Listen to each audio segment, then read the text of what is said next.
40 سالہ شادی شدہ خاتون نے 25 سالہ نوجوان سے کی لو میرج۔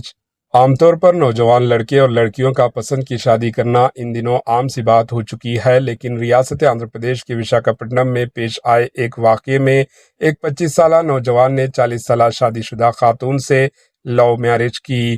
ان دونوں نے پھر بعد میں خودکشی بھی کر لی۔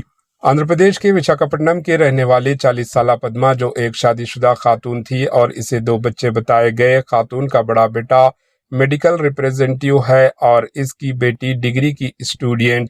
انسٹاگرام کے ذریعے پدما کی دوستی سری کالاہستی کے رہنے والے 25 سالہ سریش سے ہوئی۔ سریش موبائل کی دکان میں کام کیا کرتا ہے۔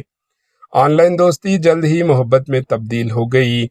پدما نے اپنے شوہر اور بچوں کو چھوڑ کر سریش کے ساتھ رہنے کا فیصلہ کیا۔ اگرچہ اس کے شوہر نے پولیس میں شکایت درج کروائی، اسے گھر واپس لایا، لیکن پدما اپنے محبوب کے ساتھ رہنے کی ضد کر رہی تھی۔ بالآخر نومبر 2023 میں ایک خط لکھ کر وہ دوبارہ سریش کے پاس چلی گئی اور دونوں نے شادی کر لی۔ سریش کے ارکان خاندان نے اس رشتے کو قبول نہیں کی۔ شادی کے بعد وہ دونوں ایک ساتھ رہنے لگے تھے۔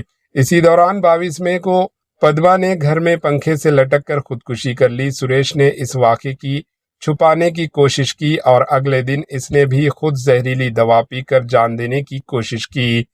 جب گھر سے بدبو آنے لگی تو مقامی لوگوں نے پولیس کو اس کی اطلاع دی۔ پولیس نے دروازہ توڑ کر دیکھا تو پدما کی ناش پنکھے سے لٹکتی ہوئی تھی اور سریش نیم بے ہوشی کی حالت میں پڑا ہوا تھا۔ اسے علاج کے لیے اسپتال لے جایا گیا، جہاں کل شام اس نے دم توڑ دیا۔ بتایا جا رہا ہے کہ کھانے کے مسئلے پر دونوں کے درمیان جھگڑا ہوا تھا، جس کے بعد خاتون نے خودکشی کر لی اور پھر سریش نے بھی زہر پی لی۔ Bureau report, H news.